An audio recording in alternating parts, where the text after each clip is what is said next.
that I speak for everyone here and everyone in our country when we send our condolences to the families who lost loved ones in that barbaric attack, and our prayers go out for speedy recoveries for the many hundreds who were injured. In my view, now is the time for developing a serious and effective strategy to destroy ISIS. Now is not the time for cheap political talk or trying to take political advantage of this difficult moment.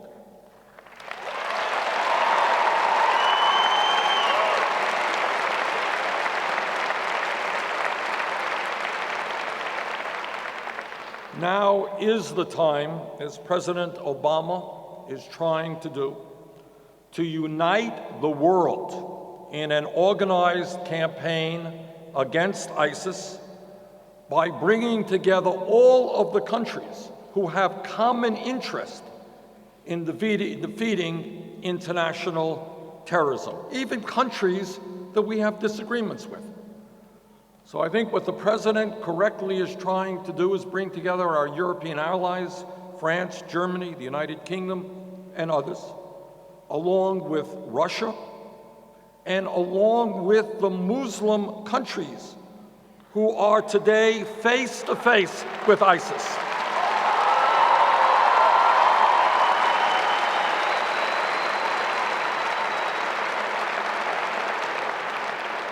What we need is an international coalition, including Iran and Saudi Arabia, Jordan and Kuwait and Turkey.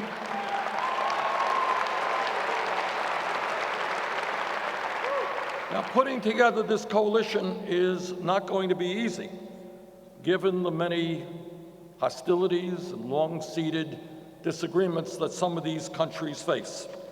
But that is what President Obama and Secretary Kerry are trying to do, and I support their efforts. But let me also say that now is not the time for demagoguery and fear-mongering.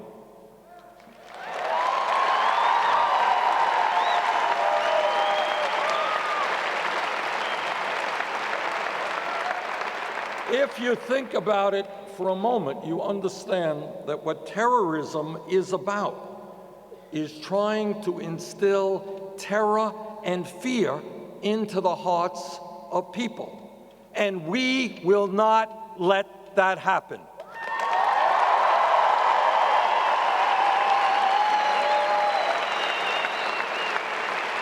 As Americans,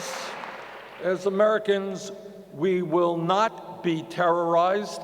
We will not live in fear.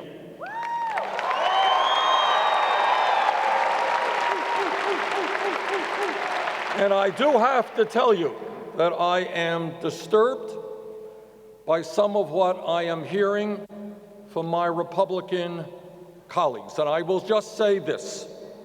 During these difficult times, as Americans, we will not succumb to racism.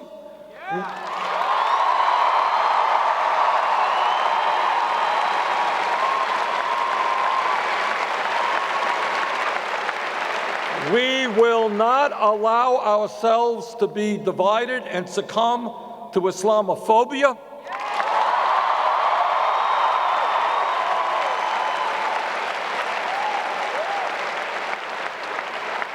And when hundreds of thousands of people have lost everything, have nothing left but the shirts on their backs, we will not turn our backs on the refugees from Syria and Afghanistan.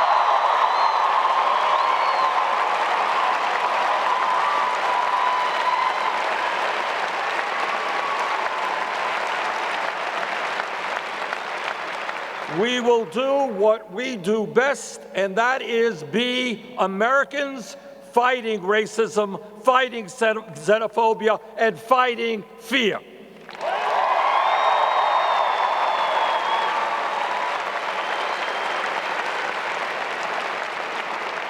And perhaps most importantly, we will learn the lessons of history.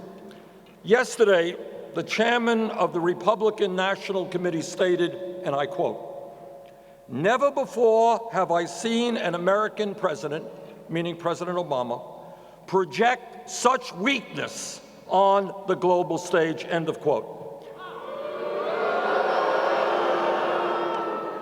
Well, as many of you will remember, back in 2002, we had a president, President Bush,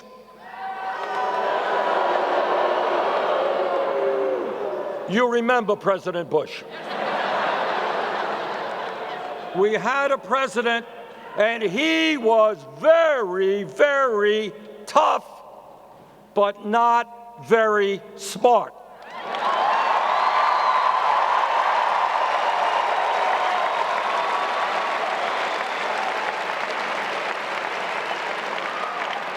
He and Dick Cheney and the whole lot of them, they were tough.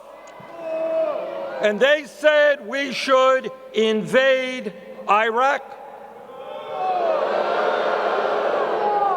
We should do it virtually alone. And the result was 6,700 brave men and women from our country dead, hundreds of thousands of our best young people coming home with injuries, physical and emotional, many, many hundreds of thousands of Iraqis dead and wounded,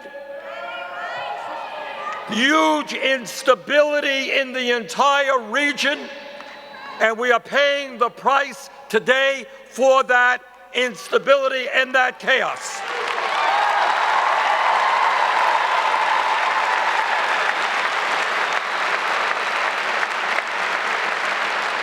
So I say to my Republican colleagues, yeah, we have got to be tough, but not stupid.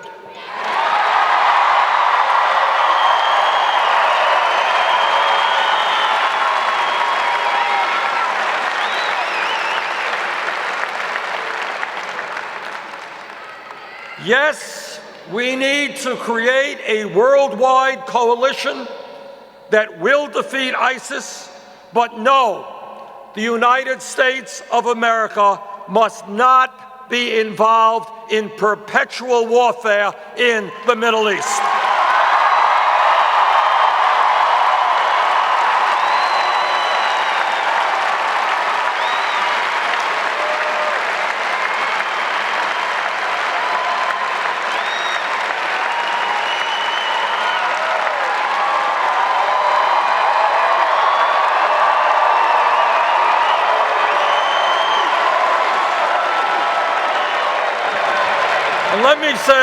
Let me say something else. There are those, including many Republicans, some in the media, who think that because of this horrific attack, that the only thing that we should focus on is defeating ISIS. And what I say is, yes, we will lead the world in defeating ISIS, but at the same time, we will rebuild the disappearing middle class of this country.